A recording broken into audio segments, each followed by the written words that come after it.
Épître de saint Paul aux Hébreux.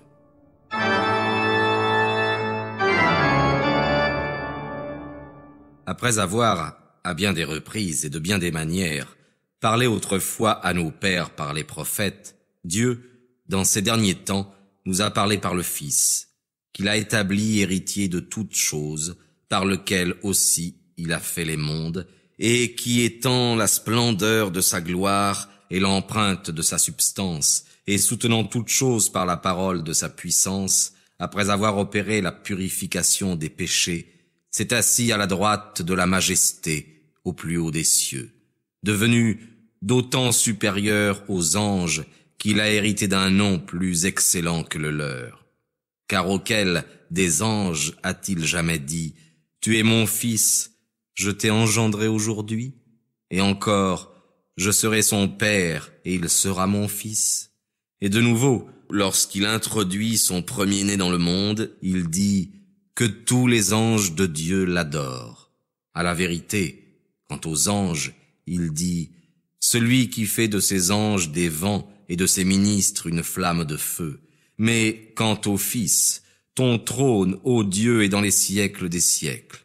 Le sceptre de ton règne est un sceptre d'équité. Tu as aimé la justice et tu as haï l'injustice. C'est pourquoi, ô Dieu, ton Dieu t'a oint d'une huile d'allégresse, de préférence à tes compagnons. Et encore, c'est vous, Seigneur, qui, au commencement, avez fondé la terre, et les cieux sont l'ouvrage de vos mains. Ils périront, mais vous demeurerez, et tous ils vieilliront comme un vêtement, et vous les changerez comme un manteau, et ils seront changés.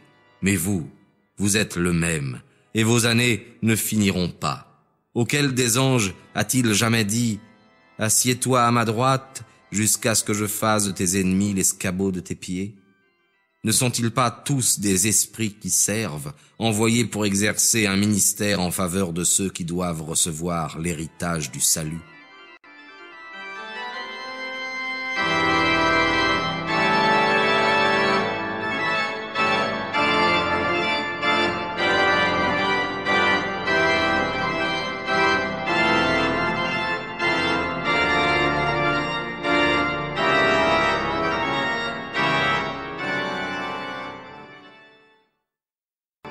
C'est pourquoi nous devons nous attacher avec plus de soin aux choses que nous avons entendues, de peur que nous ne soyons emportés au loin.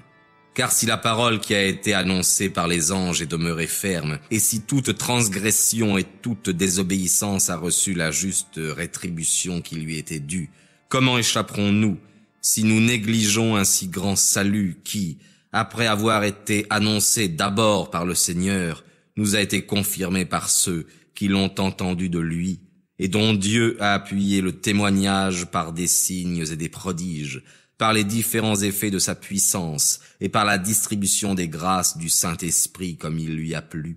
Car ce n'est point aux anges que Dieu a soumis le monde à venir dont nous parlons. Quelqu'un a fait quelque part cette déclaration. Qu'est-ce que l'homme pour que vous vous souveniez de lui? Ou le Fils de l'homme pour que vous le visitiez? Vous l'avez abaissé pour un peu de temps au-dessous des anges. Vous l'avez couronné de gloire et d'honneur, et vous l'avez établi sur les œuvres de vos mains. Vous avez mis toutes choses sous ses pieds. Or par là même, qu'il lui a soumis toutes choses, il n'a rien laissé qui ne lui soit soumis. Cependant, nous ne voyons pas encore maintenant que tout lui soit soumis. Mais celui qui avait été abaissé pour un peu de temps au-dessous des anges, c'est-à-dire Jésus, nous le voyons, à cause de ses souffrances et de sa mort, couronné de gloire et d'honneur, afin que par la grâce de Dieu, il goûtât la mort pour tous. Car il convenait que celui pour lequel et par lequel sont toutes choses, qui voulait conduire à la gloire un grand nombre de fils, éleva à la perfection par les souffrances l'auteur de leur salut.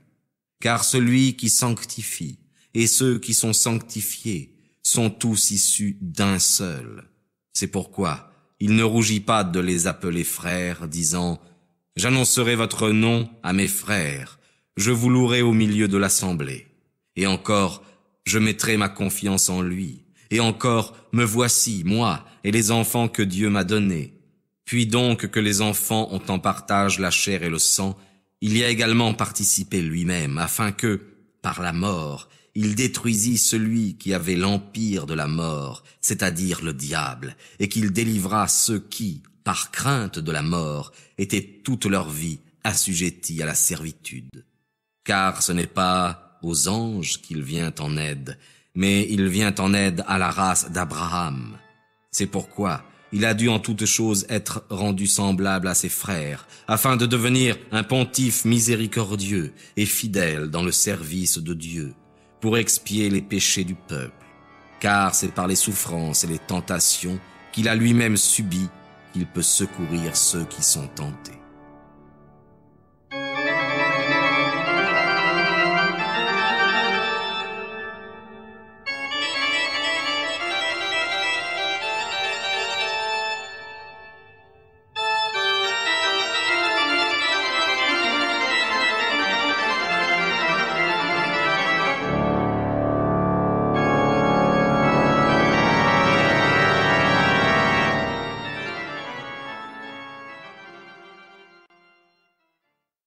C'est pourquoi, frères saints, qui avez part à la vocation céleste, considérez l'apôtre et le pontife de la foi que nous professons, Jésus, qui est fidèle à celui qui l'a établi, comme Moïse aussi l'a été dans toute sa maison. Car il a été jugé digne d'une gloire d'autant plus grande que celle de Moïse, que celui qui a construit la maison a plus d'honneur que la maison même. Car toute maison est construite par quelqu'un, mais celui qui a créé toutes choses, c'est Dieu. Pour Moïse, à la vérité, il était fidèle dans toute la maison de Dieu, en qualité de serviteur, en témoignage des choses qui devaient être dites. Mais le Christ a été fidèle en qualité de fils sur sa maison, et cette maison, c'est nous, pourvu que nous retenions ferme jusqu'à la fin la confiance et la gloire que nous espérons. C'est pourquoi, selon ce que dit l'Esprit Saint, aujourd'hui, si vous entendez sa voix, n'endurcissez pas vos cœurs, comme au temps de l'irritation et au jour de la tentation dans le désert, où vos pères m'ont tenté, m'ont mis à l'épreuve et ont vu mes œuvres pendant 40 ans. C'est pourquoi je me suis irrité contre cette génération et j'ai dit leur cœur s'égare toujours et ils n'ont pas connu mes voies. Aussi ai-je juré dans ma colère, ils n'entreront pas dans mon repos. Prenez garde, frères, qu'il n'y ait en quelqu'un de vous un mauvais cœur incrédule qui le sépare du Dieu vivant. Mais exhortez-vous les uns les autres tous les jours, aussi longtemps qu'on peut dire aujourd'hui, afin qu'aucun de vous ne s'endurcisse, séduit par le péché. Car nous sommes devenus participants du Christ, pourvu toutefois que nous retenions fermement, jusqu'à la fin, la foi que nous avions en lui au commencement. Aussi longtemps qu'il est dit, aujourd'hui, si vous entendez sa voix, n'endurcissez pas vos cœurs, comme lors de cette irritation. Car quelques-uns, l'ayant entendu, irritèrent le Seigneur, mais ce ne furent pas tous ceux qui étaient sortis d'Égypte sous la conduite de Moïse. Or, contre lesquels Dieu fut-il irrité pendant 40 ans? N'est-ce pas contre ceux qui avaient péché, dont les cadavres furent renversés dans le désert, et auxquels Dieu jura-t-il qu'il n'entrerait pas dans son repos, sinon à ceux qui avaient été incrédules?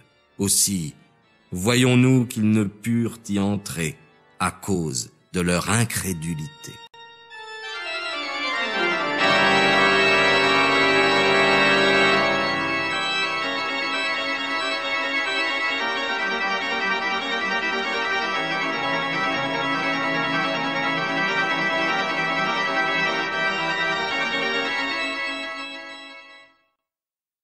Craignons donc, tandis que la promesse d'entrer dans son repos nous est laissée, que l'un de vous n'en soit exclu.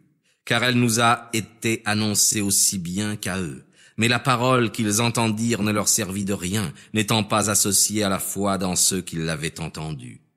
Mais nous entrerons dans le repos, nous qui avons cru, selon ce qu'il a dit, « Comme je l'ai juré dans ma colère, ils n'entreront point dans mon repos. » C'est-à-dire dans le repos qui suivit l'achèvement de ses œuvres après la création du monde. Car il a parlé ainsi quelque part, au sujet du 7e jour. Et Dieu se reposa le 7e jour de toutes ses œuvres. Et ici même, il dit encore, ils n'entreront point dans mon repos. Puis donc, qu'il est réservé à quelques-uns d'y entrer, et que ceux qui reçurent les premiers la promesse ne sont pas entrés à cause de leur incrédulité, Dieu détermine de nouveau un jour, aujourd'hui, en disant par David, si longtemps après, comme il a été dit plus haut, aujourd'hui, si vous entendez sa voix, n'endurcissez pas vos cœurs. Car si Josué leur avait procuré le repos, Dieu ne parlerait pas après cela d'un autre jour. Il reste donc un repos pour le peuple de Dieu, car celui qui est entré dans le repos de Dieu se repose aussi lui-même de ses œuvres, comme Dieu s'est reposé des siennes. Empressons-nous donc d'entrer dans ce repos, de peur que quelqu'un ne tombe en suivant cet exemple d'incrédulité. Car la parole de Dieu est vivante et efficace, et plus pénétrante qu'une épée à 2 tranchants. Elle pénètre jusqu'à la division de l'âme et de l'esprit, des jointures et des moelles, et elle démêle les pensées et les intentions du cœur. Nulle créature n'est invisible en sa présence, mais tout est à nu et à découvert aux yeux de celui à qui nous devons rendre compte. Ayant donc un grand pontife qui a pénétré dans les cieux, Jésus, Fils de Dieu, demeurons fermes dans la profession de notre foi. Car nous n'avons pas un pontife qui ne puisse compatir à nos faiblesses. Au contraire, il a été tenté comme nous en toutes choses, sans commettre le péché. Approchons-nous donc avec assurance du trône de la grâce, afin d'obtenir miséricorde et de trouver grâce dans un secours opportun.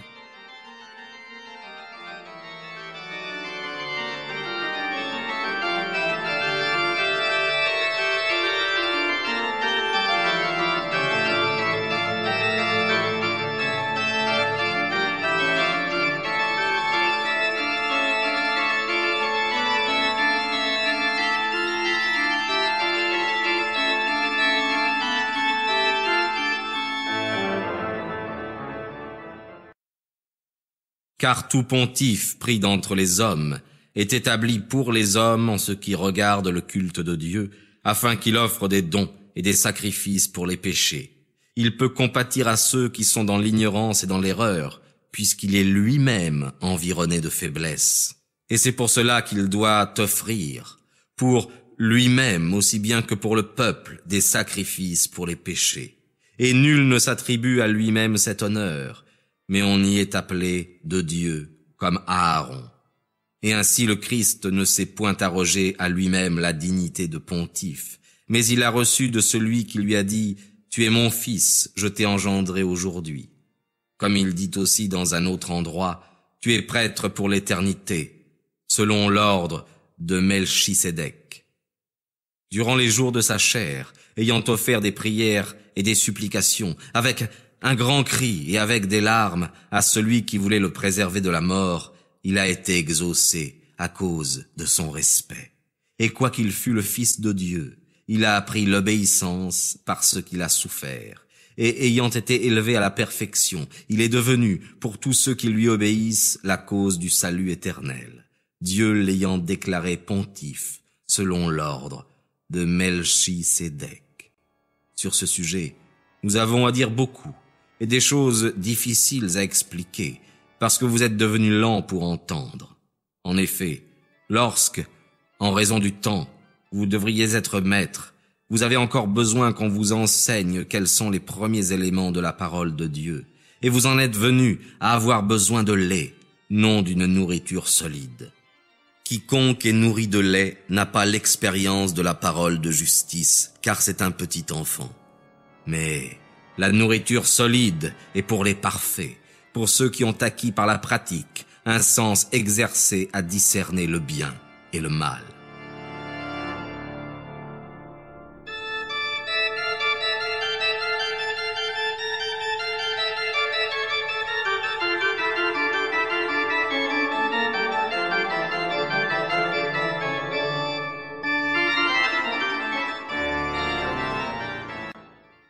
C'est pourquoi, laissant les éléments de ce qu'il y a à dire sur le Christ, élevons-nous à ce qui est plus parfait, sans poser de nouveau les principes fondamentaux de la pénitence pour les œuvres mortes, de la foi en Dieu, de ce qu'on enseigne touchant les baptêmes, et aussi l'imposition des mains, la résurrection des morts et le jugement éternel.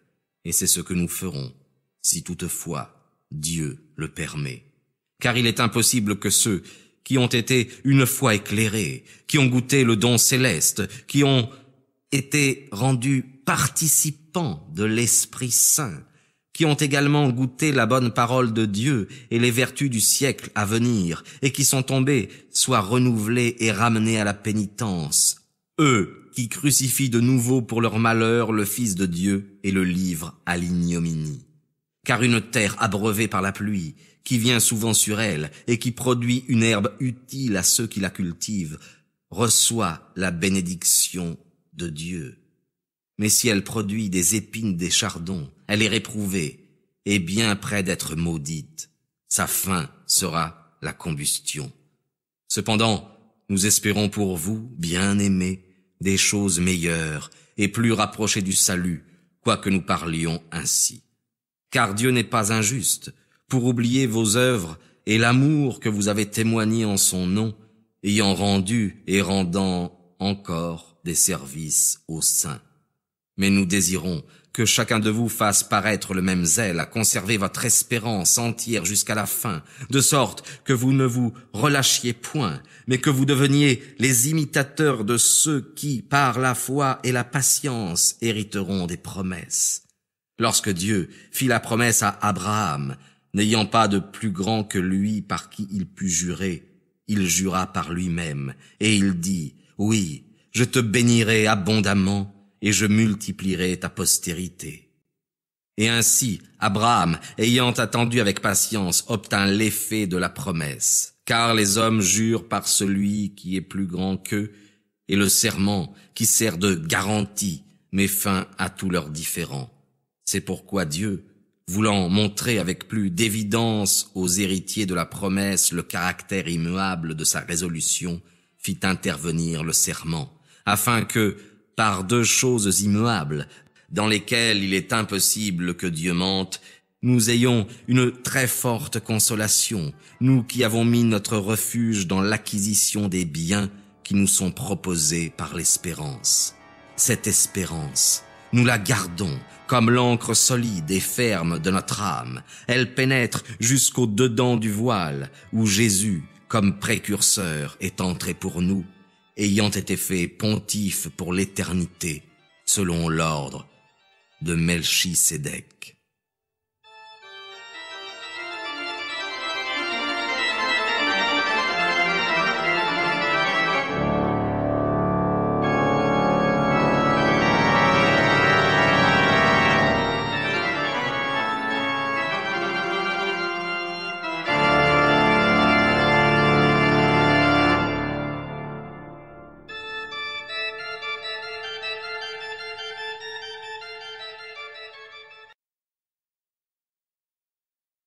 Car ce Melchisédek, roi de Salem, prêtre du Dieu Très-Haut, qui alla au-devant d'Abraham lorsqu'il revenait de vaincre les rois et le bénit, auquel aussi Abraham donna la dîme de tout, qui est d'abord, selon l'interprétation de son nom, roi de justice, puis roi de Salem, c'est-à-dire roi de paix, qui est sans père, sans mère, sans généalogie, qui n'a ni commencement de jour, ni fin de sa vie, qui est rendu semblable au Fils de Dieu, demeure prêtre à perpétuité.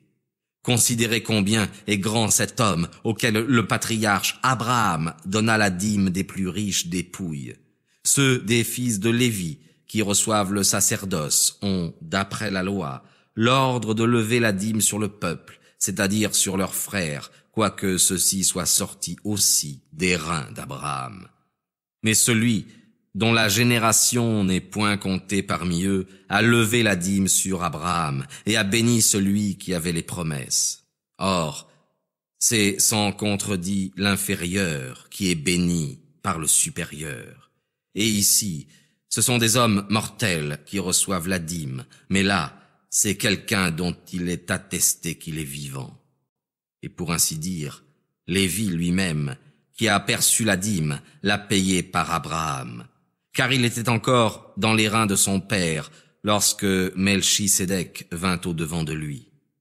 Si donc la perfection avait pu être réalisée par le sacerdoce lévitique, car c'est sous lui que le peuple reçut la loi, qu'était-il encore besoin qu'il se levât un autre prêtre selon l'ordre de Melchisédek et non selon l'ordre d'Aaron? Car le sacerdoce étant changé, il est nécessaire qu'il y ait aussi un changement de loi. En effet, celui dont ces choses sont dites est d'une autre tribu, de laquelle nul n'a servi à l'autel. Car il est manifeste que notre Seigneur est sorti de Juda, tribu dont Moïse n'a rien dit en ce qui concerne les prêtres.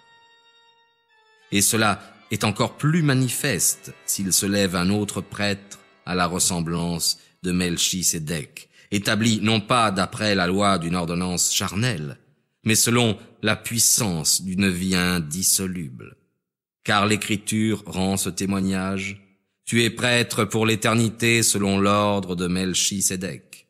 Il y a ainsi abolition de la première ordonnance à cause de son impuissance et de son inutilité. Car la loi n'a rien amené à la perfection, mais elle est l'introduction d'une meilleure espérance par laquelle nous nous approchons de Dieu. Et comme cela n'a pas eu lieu sans serment, car les autres prêtres le sont devenus sans serment, mais celui-ci a été établi avec serment, Dieu lui ayant dit: le Seigneur a juré et il ne s'en repentira pas, tu es prêtre pour l'éternité. Jésus est par cela même le garant d'une meilleure alliance. De plus, chez eux, il y a eu des prêtres en grand nombre, parce que la mort les empêchait de l'être toujours. Mais celui-ci, parce qu'il demeure éternellement, possède un sacerdoce éternel. C'est pourquoi il peut sauver pour toujours ceux qui s'approchent de Dieu par lui, étant toujours vivants pour intercéder en notre faveur. Car il convenait que nous eussions un tel pontife, saint, innocent, sans tache, séparé des pécheurs et plus élevé que les cieux, qui n'a pas besoin, comme les prêtres, d'offrir tous les jours des victimes, d'abord pour ses propres péchés, ensuite pour ceux du peuple, car cela, il l'a fait une fois pour toutes, en s'offrant lui-même. La loi, en effet, établie pour prêcher des hommes sujets à la faiblesse, mais la parole du serment, qui est postérieure à la loi, institue le Fils, qui est parfait pour l'éternité.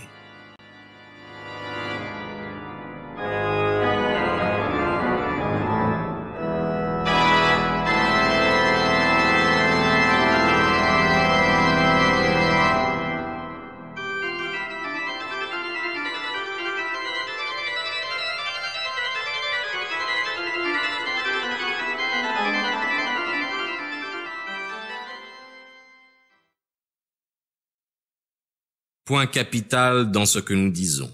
Nous avons un pontife tel qu'il s'est assis à la droite du trône de la majesté divine dans les cieux, ministre du sanctuaire et du vrai tabernacle que le Seigneur a dressé, et non pas un homme.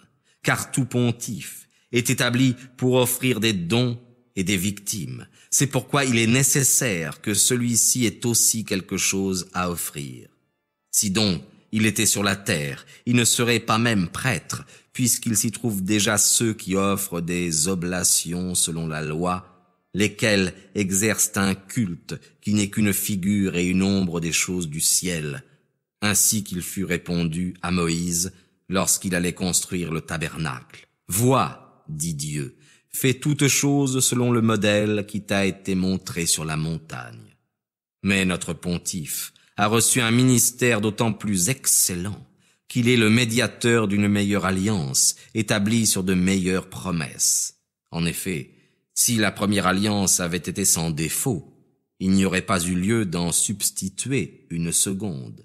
Car c'est en blâmant les Juifs que Dieu dit « Voici, des jours viendront, dit le Seigneur, où je contracterai avec la maison d'Israël et avec la maison de Juda une alliance nouvelle. non selon l'alliance que j'ai faite avec leur père, le jour où je les pris par la main pour les faire sortir du pays d'Égypte, car ils n'ont pas persévéré dans mon alliance et moi, je les ai délaissés, dit le Seigneur. Mais voici l'alliance que je ferai avec la maison d'Israël après ces jours-là, dit le Seigneur. Je mettrai mes lois dans leur esprit, et je les écrirai dans leur cœur, et je serai leur Dieu, et ils seront mon peuple. Et personne n'enseignera plus son prochain et son frère en disant « Connais le Seigneur ». En effet, tous me connaîtront, depuis le plus petit jusqu'au plus grand d'entre eux, car je leur pardonnerai leurs iniquités, et je ne me souviendrai plus de leurs péchés. En disant une nouvelle alliance, Dieu a déclaré la première vieillie.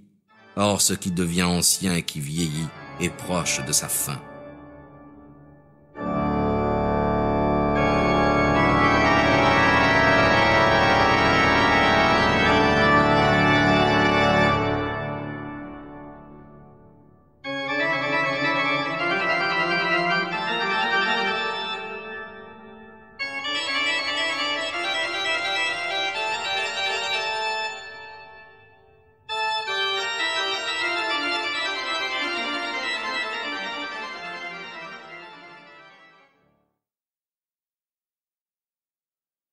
La première alliance a eu aussi des règlements relatifs au culte et un sanctuaire terrestre, car un tabernacle avait été dressé, dans la première partie duquel était le chandelier, la table et les pains de proposition, et cette partie s'appelait le Saint. Puis, derrière le second voile était la partie du tabernacle appelée le Saint des Saints, renfermant un encensoir d'or, et l'arche d'alliance toute couverte d'or, dans laquelle était une urne d'or contenant la manne, la verge d'Aaron qui avait fleuri, et les tables de l'alliance. Au-dessus de l'arche étaient les chérubins de la gloire qui couvraient de leur ombre le propitiatoire. Mais ce n'est pas le moment de parler de cela en détail. Or ces choses étant ainsi disposées, les prêtres entraient en tout temps dans la première partie du tabernacle lorsqu'ils exerçaient des fonctions sacerdotales. Mais, dans la seconde, n'entre qu'une fois par an le seul grand prêtre, non sans y porter du sang qu'il offre pour son ignorance et pour celle du peuple. L'Esprit Saint montre par là que le chemin du sanctuaire n'était pas encore ouvert tant que le premier tabernacle subsistait.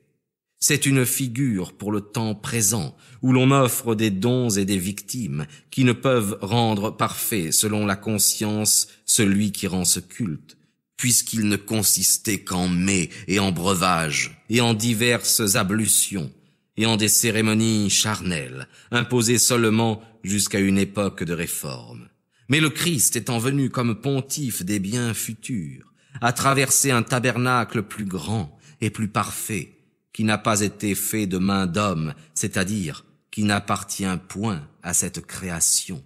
Et il est entré une fois pour toutes dans le sanctuaire, non avec le sang des boucs ou des veaux, mais avec son propre sang, ayant obtenu une rédemption éternelle. Car si le sang des boucs et des taureaux et l'aspersion faite avec la cendre d'une génisse sanctifie ceux qui sont souillés de manière à procurer la pureté de la chair, combien plus le sang du Christ, qui par l'Esprit Saint s'est offert lui-même sans tache à Dieu, purifiera-t-il notre conscience des œuvres mortes pour que nous servions le Dieu vivant? C'est pourquoi il est le médiateur d'un nouveau testament, afin que, la mort étant intervenue pour le rachat des iniquités commises sous le premier testament, ceux qui sont appelés reçoivent la promesse de l'héritage éternel. Car, là où il y a un testament, il est nécessaire que la mort du testateur intervienne. En effet, un testament n'est valable que par la mort, puisqu'il n'a point de force tant que le testateur est vivant. C'est pourquoi le premier testament n'a pas été inauguré sans effusion de sang. En effet, Moïse, après avoir proclamé devant tout le peuple tous les commandements de la loi, prit le sang des veaux et des boucs avec de l'eau, de la laine écarlate et de l'hysope, et il en aspergea le livre même et tout le peuple, en disant, « Ceci est le sang de l'alliance que Dieu a ordonné pour vous. » Il aspergea aussi de sang le tabernacle et tous les ustensiles du culte. Et selon la loi, presque tout est purifié avec du sang, et sans effusion de sang, il n'y a pas de pardon. Il était donc nécessaire, puisque les emblèmes des choses célestes sont purifiés de cette manière, que les choses célestes elles-mêmes le fussent par des victimes meilleures que celles-là. Car ce n'est pas dans un sanctuaire fait de main d'homme, image du véritable, que Jésus est entré, mais dans le ciel même, afin de se présenter maintenant pour nous devant la face de Dieu. Et ce n'est pas pour s'offrir soi-même plusieurs fois qu'il y est entré, comme le grand prêtre entre chaque année dans le sanctuaire avec du sang étranger. Autrement, il aurait fallu qu'il souffrît plusieurs fois depuis la création du monde, tandis qu'il n'a paru qu'une seule fois à la fin des siècles pour abolir le péché par son sacrifice. Et de même qu'il est établi que les hommes meurent une fois et qu'ensuite vient le jugement, de même le Christ s'est offert une fois pour effacer les péchés de beaucoup. Une seconde fois, il apparaîtra sans péché pour donner le salut à ceux qui l'attendent.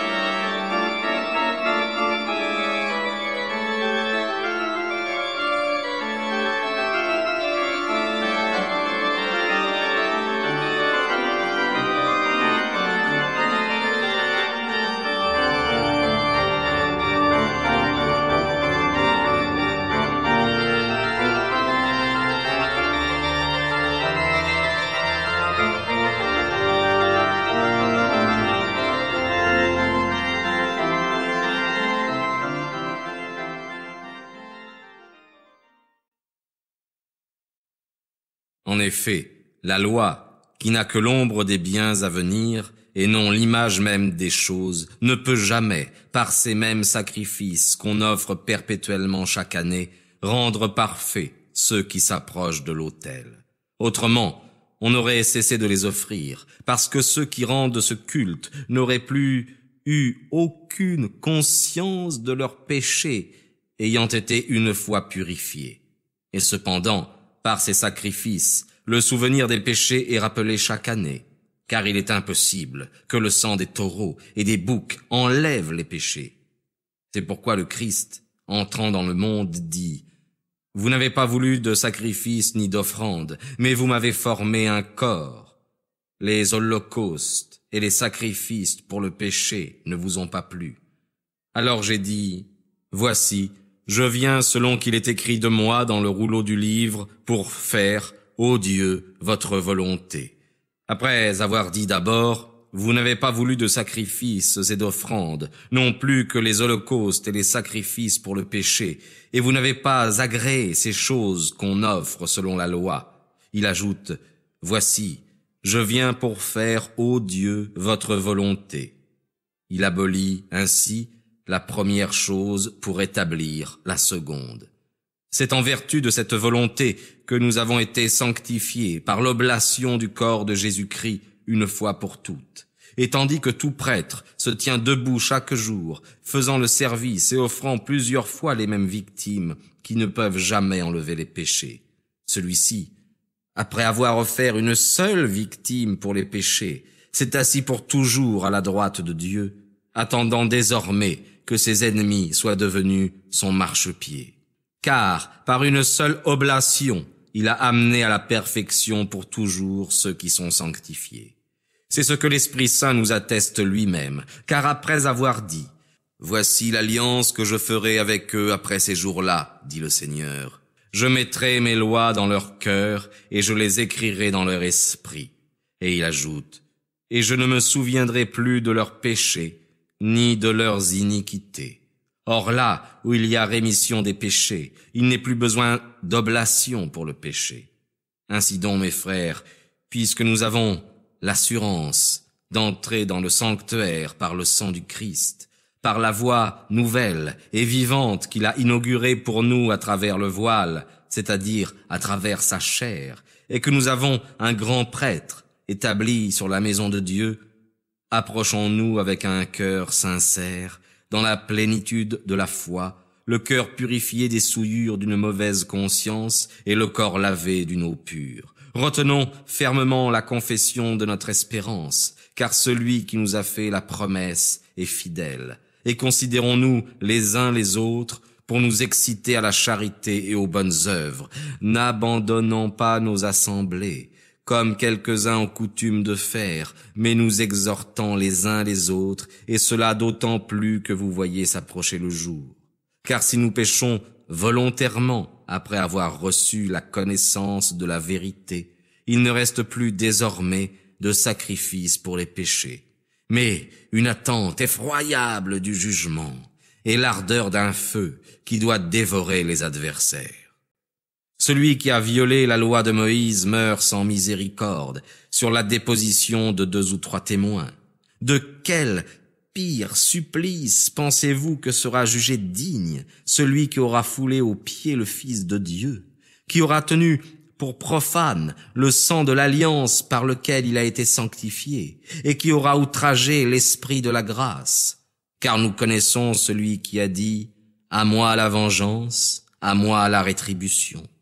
Et encore, le Seigneur jugera son peuple. C'est une chose terrible que de tomber entre les mains du Dieu vivant.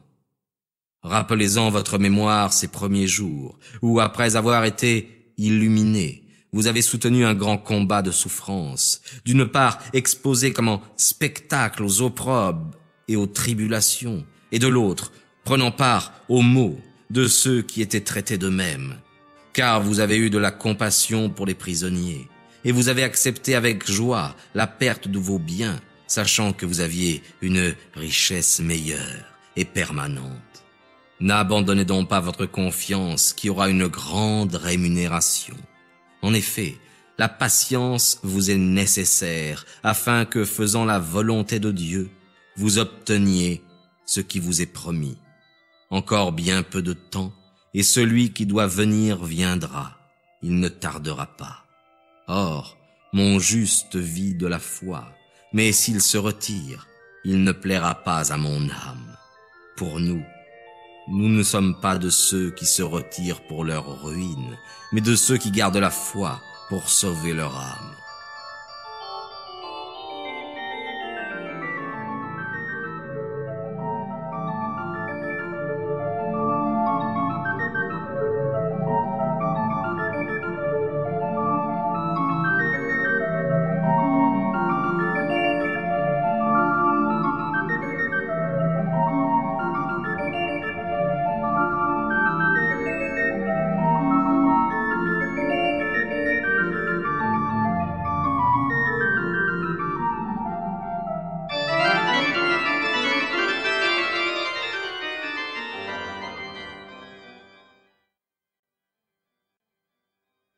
Or la foi est la substance des choses qu'on espère, une démonstration de celles qu'on ne voit pas.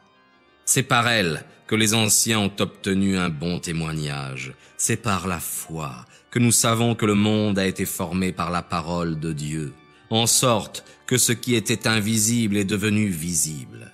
C'est par la foi qu'Abel offrit à Dieu un sacrifice plus excellent que celui de Caïn, et qu'il obtint le témoignage d'être juste, Dieu approuvant ses offrandes, et c'est par elle que, quoique mort, il parle encore. C'est par la foi qu'Enoch a été enlevé, pour ne pas voir la mort, et on ne le trouvait plus, parce que Dieu l'avait enlevé. Car avant d'être enlevé, il avait reçu le témoignage qu'il avait plu à Dieu. Or, sans la foi, il est impossible de plaire à Dieu. Car il faut que celui qui s'approche de Dieu croie qu'il existe et qu'il récompense ceux qui le cherchent. C'est par la foi que Noé, divinement averti des choses qu'on ne voyait pas encore, saisi de crainte, bâtit l'arche pour sauver sa famille, et par elle, il condamna le monde et devint héritier de la justice qui vient de la foi. C'est par la foi qu'Abraham, lors de son appel, obéit en partant pour le pays qu'il devait recevoir en héritage, et il partit, ne sachant pas où il allait. C'est par la foi qu'il séjourna dans la terre qui lui avait été promise, comme une terre étrangère, habitant sous des tentes, ainsi qu'Isaac et Jacob, héritiers avec lui de la même promesse. Car il attendait la cité au solide fondement, dont Dieu est le fondateur et l'architecte. C'est par la foi que Sarah aussi, quoique stérile, reçut la vertu de concevoir, malgré son âge avancé, parce qu'elle crut fidèle celui qui avait fait la promesse. C'est pourquoi, d'un seul homme, déjà usé de corps, est sortie une postérité nombreuse comme les étoiles du ciel, et comme le sable qui est sur le bord de la mer, qu'on ne peut compter. C'est dans la foi qu'ils sont tous morts, sans avoir reçu les choses promises, mais ils les ont vus et salués de loin, confessant qu'ils étaient étrangers et voyageurs sur la terre. Car ceux qui parlent ainsi montrent bien qu'ils cherchent une patrie. Et s'ils avaient eu en vue celle dont ils étaient sortis, ils avaient le temps d'y retourner. Mais ils en désiraient une meilleure, c'est-à-dire une céleste. C'est pourquoi Dieu n'a pas honte de s'appeler leur Dieu, car il leur a préparé une cité. C'est par la foi qu'Abraham offrit Isaac lorsqu'il fut mis à l'épreuve, et il offrait son fils unique, lui qui avait reçu les promesses, à qui il avait été dit, c'est par Isaac que tu auras une postérité appelée de ton nom. Il pensait que Dieu est puissant, même pour ressusciter d'entre les morts. Aussi le recouvra-t-il comme en figure. C'est par la foi qu'Isaac bénit Jacob et Ésaü en vue des choses à venir. C'est par la foi que Jacob, mourant, bénit chacun des fils de Joseph et qu'il s'inclina profondément devant le sommet de son bâton. C'est par la foi que Joseph, mourant, parla de la sortie des enfants d'Israël et donna des ordres au sujet de ses ossements. C'est par la foi que Moïse, à sa naissance, fut caché durant 3 mois par ses parents, parce qu'ils virent que cet enfant était beau, et ils ne redoutèrent point l'édit du roi. C'est par la foi que Moïse, devenu grand, renonça au nom de fils de la fille de Pharaon, aimant mieux être affligé avec le peuple de Dieu que de retirer du péché une jouissance passagère, regardant l'opprobre du Christ comme une richesse plus grande que les trésors de l'Égypte, car il envisageait la récompense. C'est par la foi qu'il quitta l'Égypte, sans craindre la fureur du roi, car il demeura ferme, comme s'il eût vu celui qui est invisible. C'est par la foi qu'il célébra la Pâque et l'aspersion du sang, afin que l'exterminateur des premiers-nés ne touchât point aux Israélites. C'est par la foi qu'ils traversèrent la mer Rouge comme un lieu sec, ce que les Égyptiens, ayant voulu tenter, ils furent engloutis. C'est par la foi que les murailles de Jéricho tombèrent, après qu'on en eut fait le tour pendant 7 jours. C'est par la foi que Rahab, la femme de mauvaise vie, ne périt pas avec les incrédules, parce qu'elle avait reçu les espions avec bonté. Et que dirais-je encore? Car le temps me manquerait si je parlais de Gédéon, de Barak, de Samson, de Jephthé, de David, de Samuel et des prophètes, qui, par la foi, ont conquis les royaumes, ont exercé la justice et ont obtenu des promesses, ont fermé la gueule des lions, ont éteint la violence du feu, ont échappé aux tranchants du glaive, ont été guéris de leurs maladies, ont été vaillants à la guerre, ont mis en fuite les armées ennemies. Des femmes ont recouvré leur mort par la résurrection. D'autres ont été cruellement tourmentés, n'acceptant pas d'être délivrés afin de trouver une meilleure résurrection. D'autres ont souffert les moqueries et les fouets, les chaînes et les prisons. Ils ont été lapidés, ils ont été sciés, ils ont été éprouvés, ils ont été tués à coups d'épée, ils ont été errants, couverts de peau de brebis et de peau de chèvre, manquant de tout, persécutés, affligés, eux dont le monde n'était pas digne, errant dans les déserts, les montagnes, les cavernes et les antres de la terre. Et tous ceux-là, qui ont obtenu un bon témoignage à cause de leur foi, n'ont pas reçu l'objet de la promesse, Dieu ayant en vue pour nous quelque chose de meilleur, afin qu'ils ne parvinssent pas sans nous à la perfection.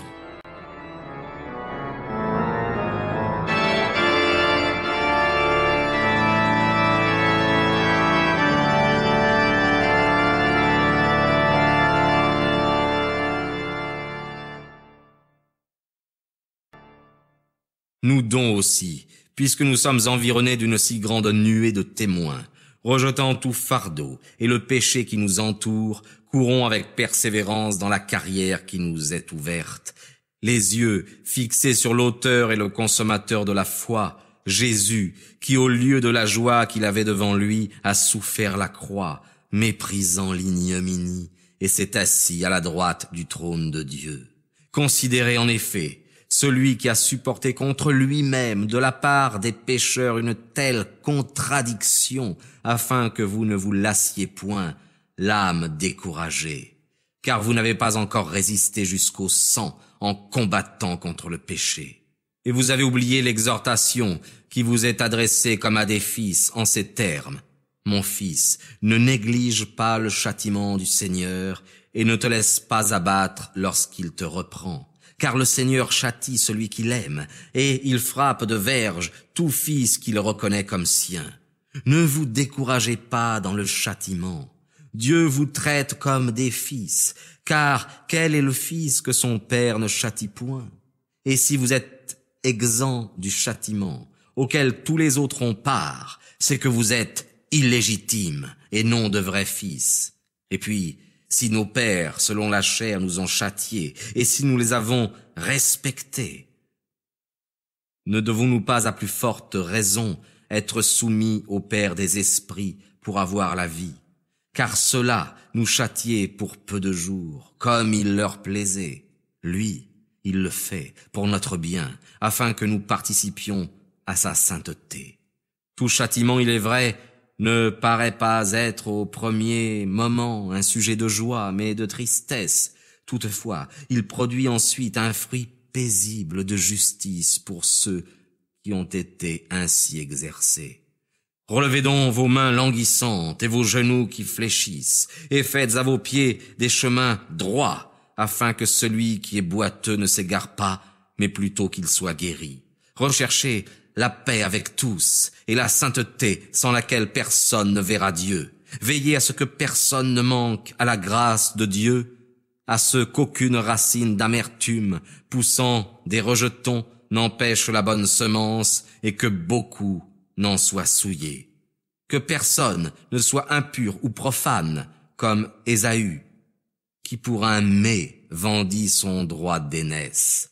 Car sachez qu'ensuite, voulant obtenir la bénédiction de son père, il fut repoussé, car il ne put le faire changer de résolution, quoiqu'il le demandât avec larmes.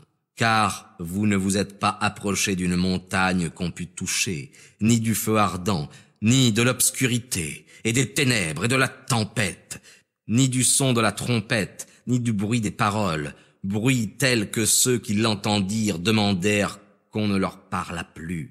Car ils ne pouvaient supporter cette injonction. Si même une bête touche la montagne, elle sera lapidée. Et ce qu'on voyait était si terrible que Moïse dit « Je suis effrayé et tout tremblant ». Mais vous vous êtes approchés de la montagne de Sion, de la cité du Dieu vivant, de la Jérusalem céleste, d'une troupe de nombreux milliers d'anges et de l'église des premiers-nés qui sont inscrits dans le ciel, de Dieu juge de tous, des esprits des justes parvenus à la perfection, et du médiateur d'une nouvelle alliance, Jésus, et du sang de l'aspersion qui parle mieux que celui d'Abel. Prenez garde de refuser d'entendre celui qui parle, car si ceux qui ont refusé d'entendre celui qui parlait sur la terre n'ont pas échappé, à plus forte raison n'échapperons-nous pas, si nous nous détournons de celui qui nous parle du ciel. Lui, dont la voix ébranla alors la terre, et qui maintenant fait cette promesse en disant « Encore une fois, j'ébranlerai non seulement la terre, mais aussi le ciel. » Or, en disant encore une fois, il indique le changement des choses ébranlées, comme étant faites pour un temps, afin que celles qui n'ont pas été ébranlées subsistent. Ainsi donc, puisque nous avons reçu un royaume inébranlable, conservons la grâce, et par elle, rendons à Dieu un culte qui lui soit agréable, avec crainte et avec respect. En effet, notre Dieu est un feu dévorant.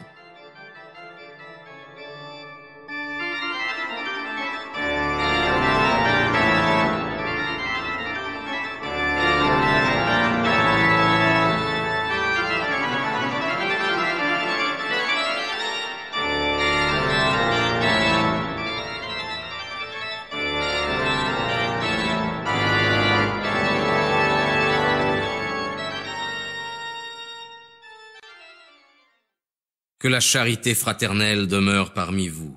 N'oubliez pas l'hospitalité, car par elle quelques-uns ont reçu chez eux des anges sans le savoir. Souvenez-vous des prisonniers, comme si vous étiez prisonniers avec eux, et de ceux qui sont affligés, comme étant aussi vous-même dans un corps. Que le mariage soit honoré de tous, et que le lit nuptial soit sans tache, car Dieu jugera les fornicateurs et les adultères. Que vos mœurs soient exemptes d'avarice, vous contentant de ce que vous avez, car Dieu lui-même a dit « Je ne te délaisserai pas et je ne t'abandonnerai pas ». De sorte que nous pouvons dire avec confiance « Le Seigneur est mon aide, je ne crains point ce que l'homme peut me faire ». Souvenez-vous de vos guides qui vous ont prêché la parole de Dieu, considérant qu'elle a été la fin de leur vie, imitez leur foi. Jésus-Christ était hier, il est aujourd'hui, et il sera de même dans tous les siècles. Ne vous laissez pas entraîner par toutes sortes de doctrines étrangères, car il est bon d'affermir son cœur par la grâce, non par des aliments qui n'ont servi de rien à ceux qui en font leur règle de conduite. Nous avons un autel dont ceux qui font le service dans le tabernacle n'ont pas le droit de manger. Car les corps des animaux dont le sang est porté par le pontife dans le sanctuaire pour le péché sont brûlés hors du camp. C'est pour cela que Jésus aussi, afin de sanctifier le peuple par son propre sang, a souffert hors de la porte.